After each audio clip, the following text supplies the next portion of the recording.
पान एक जैसा, हमारा खान पान एक जैसा हो।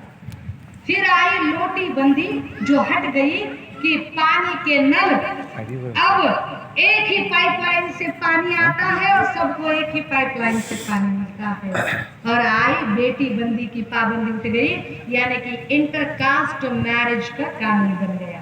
गांव बंदी, स्पर्श बंदी, लोटी बंदी, बेटी बंदी, रोटी बंदी, हर तरह की पाबंदी उठ गई। वो था आर्टिकल 17। फिर आया आर्टिकल 18। क्या है आर्टिकल 18? तो कहा कि आज के बाद पटेल, पांडे, ईमानदार, चौबे, दुबे, क्या ये जो है ना सारी जो पदवियां है, ये सारी पदवियां ध्वस्त हो जाएगी, नष्ट हो जाएगी। ये पटेल, पांडे, ईमानदार, इनामदार, जागीरदार, ये ऐसा कोई नहीं रहेगा। ये कोई रईसदादा, कोई सेठ नहीं रहेगा। और कौन सी पदवी रहेगी? बस उतनी ही रहेगी जो उसने अपने खुद के करतूतों से कमाई है, यानी कि वीर चक्र, अशोक चक्र, परमवीर चक्र, या साहित्य अकादमी का पद्म भूषण, पद्मश्री, पद्म विभूषण, भारत रत्न।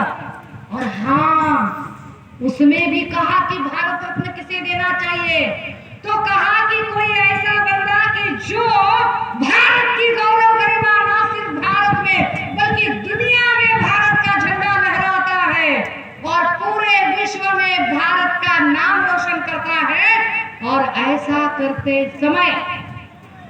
करते समय किसी से एक पाई भी नहीं लेता है, एक पाई भी नहीं लेता है, उसे भारत रत्न दिया जाता है।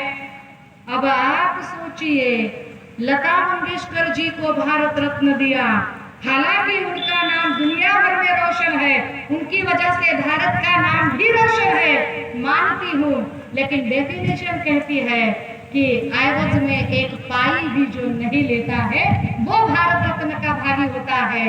लेकिन लता मंगेशकर के एक एक गाने की रॉयल्टी उनकी 5 पीढ़ियां बैठकर खा सकती है, तो भारत रत्न कैसा? अब जरा आगे आते हैं, बहुत तकलीफ हो जाएगी, मैं बहुत ज्यादा बात कर रही हूँ, क्योंकि सचिन तेंदुलकर को जब भारत रत्न दिया तो सचिन तेंदुलकर दुनिया भर में जरूर मशहूर है, लेकिन सचिन तेंदुलकर हर रन के हिसाब से पैसे गिनता है, तो भारत रत्न कैसा? सोचने वाली बात है। हाँ, टैक्स भी चोरी करते हैं। थोड़ा सा और आगे जाते हैं, क्योंकि मुझे दूसरे आर्टिकल का संजीव से समझाने हैं। फिर आया आर्टिकल 19। आर्टिकल 19 ने हमें दिए 7 तरह की आजादियां, जिसमें कि एक आजादी 31st अमेंडमेंट से निकाल दी गई। वो आजादी क्या थी? बोलने का हक है, मैं बोल सकती हूँ, मुझे बोलने का हक है। मोदी बहुत झूठ बोल सकते हैं, बोलने का हक, बहुत फेंक सकते हैं, फेंकने का हक कॉन्स्टिट्यूशन ने दिया है। लिख सकते हैं, यह हमारे प्रशांत साहब ने बहुत सारी किताबें लिखी और प्रिंट कराई, ये प्रिंटिंग राइट है, ये आर्टिकल 19 है। आप सब यहाँ इकट्ठे हो सकते हो सभा सम्मेलन के लिए, ये आर्टिकल 19 है। हम सुन सकते हैं, हम बोल सकते हैं, हम सभा सम्मेलन कर सकते हैं, हम लिख सकते हैं, हम छाप सकते हैं, ये आर्टिकल 19 है। लेकिन क्या अब हमें बोलने दिया जा रहा है? हक तो है, लेकिन बोलने दिया जाता है? भैया, जब भी यहाँ का दलित अपने हक की बात करता है तो उसे नक्सलाइट करार दिया जाता है, और जब मुसलमान अपने हक की बात करता है तो उसे दहशतगर्द करार दिया जाता है। कहाँ बोलने का हक? कौन बोल सकता है? हम जहाँ बोलने जाते हैं, आज जरा मुझे अच्छा लग रहा है कि एक भी पुलिस नहीं है, अदरवाइज हम बात कर रहे होते हैं, अंदर सुनने को लोग कम, इतनी पुलिस ज्यादा होती है बाहर। अरे कोई बम लेकर आए हैं हम, कितने साधारण से है, कितने भोले हैं हम, इतने भोले और इतने सादे हैं, बस अपने भोलेपन से कुछ बात बता रहे हैं तो ऐसे देखती है पुलिस हमें कि जैसे कौन आया है, कोई डॉन, लेडी डॉन है। हम बहुत भोले, बहुत साधारण बालक हैं, हमें क्या पता है।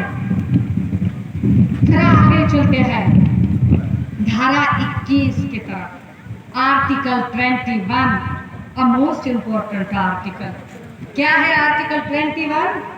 धारा 21 ने कहा कि हमें मुफ्त में शिक्षा मिलनी चाहिए। शिक्षा हमारा अधिकार है।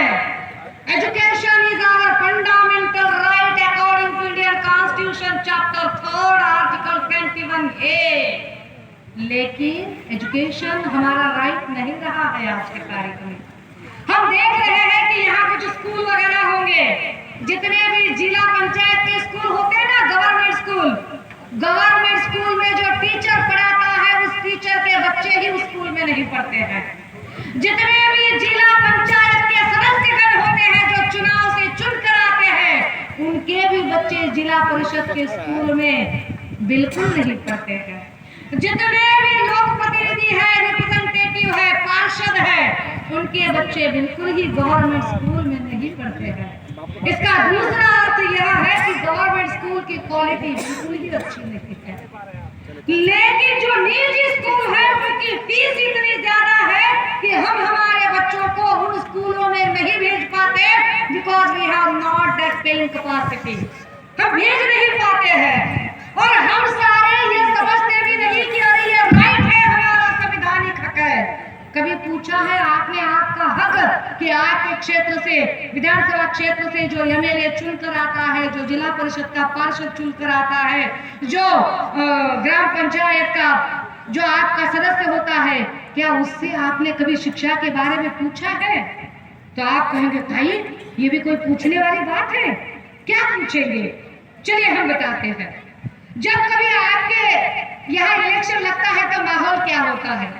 जब कभी इलेक्शन लगता है तो होता ही वो है कि बहुत सारा प्रचार चल रहा होता है, सारे नेतागण गाड़ियां ले लेकर घूम रहे होते हैं, उसमें कुछ हमारे डीलर भी होते हैं। मैं लीडर नहीं बोल रही हूँ, मैं डीलर बोल रही हूँ। लीडर समाज को लीड करता है, डीलर समाज की डील करता है। तो चुनाव में नेतागण लोगों के साथ कुछ डीलर घूमते हैं। डीलर एक डील करके उन लोगों को हमारे समाज में, बस्ती में, तबके में, गांव में लेकर आते हैं। फिर गांव के लोग उनसे बातें करते हैं, नेता से इलेक्शन में, और बात क्या करते हैं? साहब ये हमारे यहाँ जो मंदिर है ना, ये मंदिर की छत लगानी है, उसके लिए फंडिंग चाहिए। क्यों चाहिए तुझे मंदिर के लिए? अरे ईश्वर भीखता नहीं है, ईश्वर तो अपार शक्तिशाली है, वो ऐसे मंत्र फटाक से बोल देगा, छत बना देगा, उसके लिए नेता के फंडिंग की क्या जरूरत है? तो कोई कहता है साहेब हमें कुछ नहीं चाहिए, हाँ कुछ नहीं चाहिए, बस ये जो चौराहा है ना, वहाँ हमारे बाबा साहब की, वहाँ हमारे पेरियार की, वहाँ हमारे महापुरुष का पुतला बिठाना है, फंडिंग दीजिए। पुतला बिठाना है, और क्या करोगे पुतला बिठा के? पुतला बिठा के क्या करोगे? भाई और बहनों ये समझ लीजिए, चौराहों में पुतले बिठाने की बजाय और सड़कों को और चौराहों को महापुरुषों का नाम देने की बजाय महापुरुषों के विचारों के रास्तों से चलना ज्यादा जरूरी है, वो करना चाहिए। फिर कोई इलेक्शन में बोलता है साहब हमको कुछ मत दीजिए, हालांकि हमारे यहाँ जो शमशान घाट है ना, बस उसका कंपाउंड वॉल करना है, वो कंपाउंड वॉल का फंडिंग दीजिए। शमशान घाट का कंपाउंड वॉल चाहिए? अरे जीते जी जो चाहिए वो नहीं मांग रहे हो, और मरने के बाद का कंपाउंड वॉल चाहिए। और क्यों कंपाउंड वॉल चाहिए? जो बाहर जिंदा है वो अंदर जाना नहीं चाहता, जो अंदर मर के पड़ा है वो बाहर आ नहीं सकता, तो कंपाउंड किसके लिए बिठा रहे हो? है ना सोचने वाली बात। तो ये इतना तो बोलना पड़ेगा कि जब कोई आएगा ना नेता, तो उसे बोलना पड़ेगा नेताजी हमें शमशान घाट का कंपाउंड नहीं चाहिए, मंदिर की छत नहीं चाहिए, चौराहे में कोई महापुरुष के पुतले के लिए फंडिंग नहीं चाहिए, हम बस इतना चाहते हैं नेताजी, आपका बेटा, आपकी बेटी, आपके सगे रिश्तेदारों के बच्चे जिस स्कूल में, जिस कॉलेज में, जिस क्वालिटी की शिक्षा पा रहे हैं ना, हमारे बच्चों को उसी क्वालिटी की शिक्षा क्या आप दे सकते हो? अगर दे सकते हो तो वोट लीजिए, वरना चलते। क्योंकि अगर हमारे बच्चे उसी क्वालिटी का एजुकेशन पा सके ना नेताजी, तो चौराहों में क्या, चौराहों में पुतले बिठाने की जरूरत नहीं पड़ेगी, हम सब के रगों में महापुरुष खून बनकर दौड़ने लगेंगे। कर सकते हैं आप? बोलिए भैया, बोलना पड़ेगा, क्योंकि इतना खून जलाकर और बहुत दूरी का सफर तय करके बस थोड़ी सी जान फूंकने के लिए ही आए हैं, जगाने के लिए ही आए हैं कि अरे जाग जाओ, कब तक सोओगे, अब नहीं उठे तो उठ ही नहीं पाओगे। सोच लो इस बात पर भाई। और संविधान में कितनी ही अच्छी बातें कही। धारा 340 हम शेड्यूल ट्राइब और ओबीसी को अब तक नहीं समझा पाए। उनको वो समझाना पड़ेगा कि इसी 340 की बदौलत बाबा साहब ने इस्तीफा दिया था पार्लियामेंट में। जो लोग कहते हैं कि बाबा साहब ने हमारे लिए क्या किया, उनको बताना पड़ेगा अरे ओबीसी का राजनीतिक आरक्षण अभी मोदी ने रुकवा दिए। इसी आरक्षण के लिए बाबा साहब ने इस्तीफा दिया था।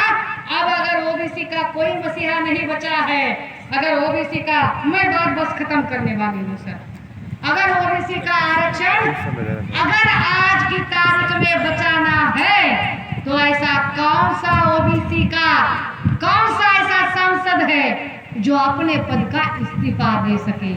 वो कोई नहीं दे सकता। वो अकेला विश्व रत्न डॉक्टर बाबा साहब भीमराव अंबेडकर था जो 340 ओबीसी का हक दिलाने के लिए इस्तीफा दे रहा था। भाइयों और एक चीज समझ लीजिए, मैं बिल्कुल आखिरी पड़ाव पर, और ये ज्यादा जरूरी है इसलिए, वरना मैं बैठ ही जाती। ये इतनी सारी चीजें अच्छी अच्छी बताई गई है संविधान में, लेकिन हमारे हाथ में कुछ भी नहीं है, हमें कुछ मिला ही नहीं है। क्यों नहीं मिला है? और इतना सब होने के बावजूद बार बार, जैसे कि डॉक्टर जन्मेजय जी ने कहा कि जंतर मंतर पर संविधान जलाया जा रहा है, आए दिन मोहन भागवत कहता है कि हमें संविधान बदलना है। कभी मोदी, कभी अडवाणी, कभी अटल, सब बोलते रहते हैं कि हम संविधान बदलने के लिए आए हैं। तो क्या संविधान बदल सकता है? बदल सकता है संविधान? और अगर बदल सकता है, अगर संविधान बदला जा सकता है, तो क्या संविधान को बचाने की कोई मूवमेंट है? बस उतना एक आर्टिकल आपको समझाने की मुझे लगता है कि ज्यादा जरूरत है, क्योंकि अगर वो नहीं समझ पाए तो कुछ नहीं समझोगे। संविधान में अगर कुछ संशोधन करने हैं, कुछ बदलाव लाना है, तो बाबा साहब ने धारा 368 लिखा है, आर्टिकल 368, जिसमें 3 तरह के प्रावधान दिए गए। पहला सिंपल मेजॉरिटी, दूसरा स्पेशल मेजॉरिटी, तीसरा very very very special majority, जिसे 2/3 असेंबली कहा जाता है। पहला प्रावधान सिंपल मेजॉरिटी, संविधान में मान लीजिए कि 543 सांसद है, 543 में से अगर 100 सांसद भी वहां पर उपस्थित है और 100 में से अगर 51 लोगों ने भी हाँ कह दी, तो जब विशोधन बनता है या कानून बनता है उसे कहते हैं सिंपल मेजॉरिटी। सिंपल मेजॉरिटी कब होती है? एक आध गांव का, एक आध मुल्क का, एक आध विभाग का नाम बदलना हो तो सिंपल मेजॉरिटी। दूसरा जिसे कहते हैं स्पेशल मेजॉरिटी, यानी कि संसद में 543 सांसद है, तो 543 सांसद में से कम 272 सांसदों ने हाँ कहनी चाहिए। इसे कहते हैं स्पेशल मेजॉरिटी। कब होती है वो? तो वो तब होती है जब 2 राज्यों के बीच, 2 नदियों के बीच, 2 नहरों के बीच का जब मसला होता है और उस पर कोई अमल करना होता है, तो 368 भी होता है, यानी कि 543 में से कम 272 सांसदों ने हाँ कहना चाहिए। और तीसरा और अहम मुद्दा, समूचा संविधान ही बदलना है, तो क्या करना पड़ेगा? तो बाबा साहब खुद कहते हैं, बाबा साहब ने कहा कि मैंने संविधान, हम सब ने जो ये संविधान लिखा है, हम नहीं कह रहे कि ये संविधान कभी बदलने की जरूरत नहीं पड़ेगी। हम ये नहीं कह रहे कि ये संविधान दुनिया का बेस्टेस्ट है। शायद आपको समय रहते इसमें कुछ बदलाव करने की जरूरत पड़ेगी, आप कीजिए, लेकिन बदलाव करते समय ध्यान में रखिए। क्या ध्यान में रखना है? आर्टिकल 368C, तीसरा प्रावधान कहा गया कि संविधान समूचा बदलना माने क्या बदलना है। तो विश्व रत्न डॉक्टर बाबा साहब अम्बेडकर, नानी पालखीवाला, सुप्रीम कोर्ट के जजमेंट और अलग अलग लोगों की राय से ये 4 कोने बने हैं संविधान के, जिसे चौखट कहा जाता है। और यह चौखट बदलने की कोशिश बीजेपी करना चाहती है। इसका पहला, चौखट का पहला कोना क्या है? तो इस देश का नाम भारत है। इस देश का नाम कभी भी बदल नहीं सकता है। इस देश का नाम हिंदुस्तान संबोधन करने वाले तमाम आरएसएस को पता चले कि इस देश का नाम भारत है। यहाँ जब भी कोई क्रिकेट मैच चलती है तो हिंदुस्तान बनाम पाकिस्तान, हिंदुस्तान बनाम ऑस्ट्रेलिया ऐसे स्कोर नहीं बताया जाता, बल्कि भारत बनाम पाकिस्तान, भारत बनाम ऑस्ट्रेलिया ऐसे स्कोर बताया जाता है। इस देश का नाम भारत है। अगर बदलना है आपको तो ऊपर आपको कम से कम 272 सांसदों में हाँ मिलानी पड़ेगी, और नीचे जितने भी स्टेट गवर्नमेंट है, जैसे आपका झारखंड है, वैसे जितने भी 35 से 36 ये स्टेट गवर्नमेंट है, इसमें से कम आधे से ज्यादा लोगों ने हाँ कहनी होगी। आधे से ज्यादा चीफ मिनिस्टर जब तक हाँ नहीं कहते तब तक संविधान बदल आप इस देश का नाम नहीं बदल सकते हो। दूसरी बात, चौखट का दूसरा कोना क्या है? फंडामेंटल राइट्स में आप किसी तरह का बदलाव नहीं ला सकते, यानी कि आर्टिकल 12 से 35 इसमें कभी बदलाव नहीं आएगा, जो कि अब पिछले साल सुप्रीम कोर्ट ने कहा था कि एट्रोसिटी एक्ट में बदलाव हो। एट्रोसिटी एक्ट आर्टिकल 17 पर है, आर्टिकल 17 फंडामेंटल है, तो फंडामेंटल में बदलाव नहीं हो सकता, ये पार्लियामेंट ने कहा, हो ही नहीं सकता। तीसरी बात क्या कही है कि लीगल, एग्जीक्यूटिव, जुडिशरी और लेजिस्लेटिव, कार्यपालिका, न्यायपालिका और यहाँ का जो विधिमंडल है, कायदे मंडल है, इसमें कभी भी ये तीनों एक जगह पर नहीं आएंगे और तीनों के ऊपर कोई नहीं होगा।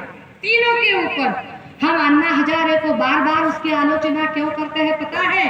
क्योंकि अन्ना हजारे तीनों के ऊपर किसी को तो बिठाना चाहता है लोकपाल के नाम पर, क्योंकि अन्ना हजारे सुपारी आंदोलक है, अन्ना हजारे कॉन्ट्रैक्ट लेके आंदोलन करता है, अन्ना हजारे उन्हीं आरएसएस लोगों के लिए काम करता है और कॉन्स्टिट्यूशन के खिलाफ आंदोलन चलाता है। अब तीसरी बात, क्या तीसरी बात कही है? चौथी बात, बाबा साहब क्या कहते हैं? देखिए बाबा साहब है वो क्या कह रहे हैं कि समूचा संविधान बदलना है तो बदल दो, लेकिन 4 बात का ख्याल रहे, और ये 4 चीजें बदलनी है तो इतनी बड़ी आपको प्रोसेस बताई है। पहला, इस देश का नाम नहीं बदलेगा। दूसरा, फंडामेंटल राइट में बदलाव नहीं होगा। तीसरा, कार्यपालिका, न्यायपालिका, विधिपालिका, तीनों के ऊपर कोई नहीं होगा। और चौथा क्या कहते हैं बाबा साहब? मैं जो 3 की प्रोसेस बता रहा हूँ वो प्रोसेस कोई नहीं बदल सकता, वो ऐसे ही रहेगा। वो प्रोसेस ऐसे है। और प्रोसेस क्या है कि ऊपर 272 सांसद और नीचे आधे से ज्यादा चीफ मिनिस्टरों का हाँ कहना। भाई और बहनों, बड़ी संजीदगी से समझ लीजिए, आज की तारीख में बीजेपी के पास जो आए दिन संविधान बदलने की भाषा करते हैं, उनके पास 300 से ज्यादा सांसद है, यानी कि they have clear cut majority, 2/3 majority in parliament, they need a majority in assembly. उनके पास नहीं है तो स्टेट असेंबली का मेजॉरिटी नहीं है, वो एक एक स्टेट अपने कब्जे में लेते जा रहे हैं। अगर आपको सही मायने में लगता है कि आपको संविधान बचाना है तो बीजेपी को रोकना यही संविधान बचाने का सही मायने में एकमात्र मार्ग है, और वो आपको करना पड़ेगा। वरना मैं कल्पना भी नहीं कर पाऊंगी कि क्या हो सकता है और क्या नहीं। मुझे जितनी बात कहनी थी वो मैंने कह दी। हालांकि वक्त की कमी की वजह से बहुत हड़बड़ी में, कि संविधान अगर समझाना है तो 4 से 6 घंटे लगते हैं समझाने में। मैंने अपनी हड़बड़ी में बात रख दी। मुझे पता है मैं फिर आपके पास आऊंगी ना आऊंगी, बात कर पाऊंगी न कर पाऊंगी। इतनी मुश्किलों के बाद यहाँ आई हूँ। कईयों ने कितनी ही बार जिंदा जलाने की कोशिश की, जहर पिलाने की कोशिश की, गाड़ी रोक कर मारने की कोशिश की, फिर भी जिंदा हूँ और जिंदा रहूंगी। मैं ऐसे नहीं कहूंगी कि बचूंगी तो लड़ूंगी। मैं कहती हूँ मैं बचूंगी, मैं लड़ूंगी, मैं जीतूंगी। मैं जीतने में रखती हूँ। मैं यहाँ क्यों आई हूँ? तो बस इसलिए आई हूँ कि सिर्फ हंगामा खड़ा करना मेरा मकसद नहीं है। मैं क्यों आई हूँ यहाँ पर? मैं सिर्फ इसलिए यहाँ आई हूँ कि हर गांव, हर नगर, हर नगर, हर शहर से, हर गांव, हर नगर, हर नगर, हर शहर से अब लाश भी हाथ लहरानी चाहिए। अब तो दीवार भी पर्दों की तरह हिलने लगी है। शर्त है कि बुनियाद हिलनी चाहिए, सिर्फ हंगामा खड़ा करना मेरा मकसद नहीं, मेरी कोशिश है कि ये सूरत बदलनी चाहिए, कोशिश है सूरत बदलनी चाहिए। भाई और बहनों, इमोशनल पॉलिटिक्स में मत आइए, एक्सपेरिमेंटल टूल पर जाइए। बहुत इमोशनल लोग होते हैं आप। चलिए, आपसे विदा लेते समय अंत में जोरदार नारा लगाएंगे। मैं आपसे हाथ जोड़कर गुजारिश करूंगी कि इमोशनल मत बनिए। मैं एक्सपेरिमेंट करने जा रही हूँ आप पर, इमोशनल मत बनिए। जोर का नारा लगाएंगे, जोर की नारेबाजी करेंगे।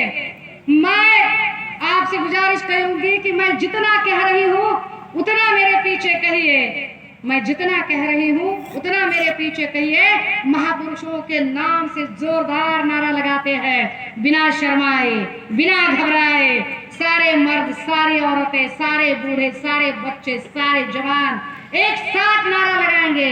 मैं जितना कहती हूँ उतना मेरे पीछे कहिए। आइए, जोरदार नारा लगाते हैं। विश्व रत्न डॉक्टर बाबा साहब अम्बेडकर की,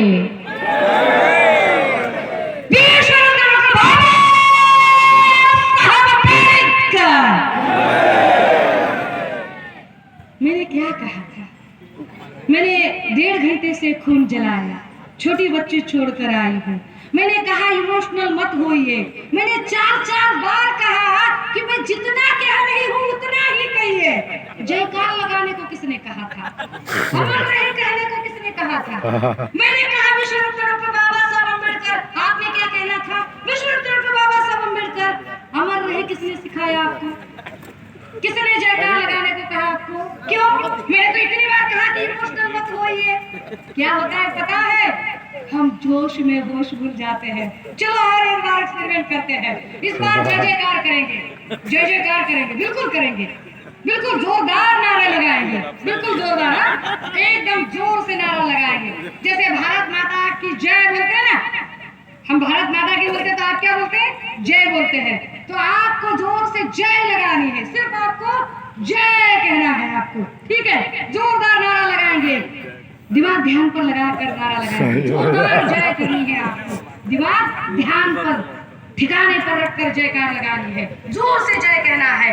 बोलिए, विश्व रत्न डॉक्टर बाबा साहब अम्बेडकर की, विश्व रत्न डॉक्टर बाबा साहब अम्बेडकर की, क्रांतिवा ज्योतिबा फुले की, पेरियार रामास्वामी की, संत गाडगे बाबा की, आसाराम बापू की।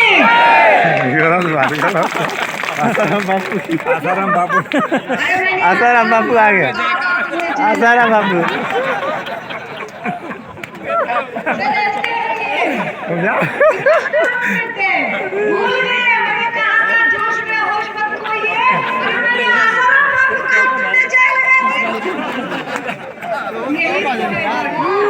अब हम जान रहे थे, बात से पकड़ लेता है। महापुरुषों की जयकार लगाना अच्छी बात है, लेकिन मैंने क्यों एक्सपेरिमेंट किया पता है? एक्सपेरिमेंट इसलिए किया कि ऐसे ही नेता गण आते हैं, पहले महापुरुषों की जयकार लगाते हैं, हमारा खून खौलने लगता है, हमारी नसें आने लगती है, फिर हम जोरदार जय जय जय करने लगते हैं। फिर वो एकदम से किसी दो कौड़ी के नेता का नाम लेता है और हम जोश में होश खोकर उसकी भी जयकार लगाते हैं। ये गलत है, इसलिए ये सारा एक्सपेरिमेंट किया, वरना इसकी कोई जरूरत नहीं थी। मैंने आपका बहुत ज्यादा समय लिया, आपसे बहुत कुछ कहा, हालांकि आपका दिल दुखाने का मेरा कोई इरादा नहीं था, लेकिन फिर भी अगर मेरी बातों से आपको बुरा लगा हो, किसी का दिल दुखा हो, किसी की भावनाओं को ठेस पहुंची हो, किसी का गलती से भी किसी के सम्मान में थोड़ा सा कम ज्यादा हुआ हो, तो उन सारे महानुभावों की, सारे वक्तागण की, सारे अतिथियों की, सारे श्रोताओं की, सारे भाइयों की, सारे बहनों की, सारे नेताओं की, सारे कार्यकर्ताओं की, सारे खबरियों की, इनमें से किसी की भी माफी नहीं मांगूंगी। मैं बाबा साहब की बेटी हूँ, जो कहती हूँ उस पर डट के रहती हूँ, माफी मांगना आप सबसे आज्ञा चाहूंगी और फिर एक बार बहुत जोरदार क्रांतिकारी सस्नेहा। जय भीम।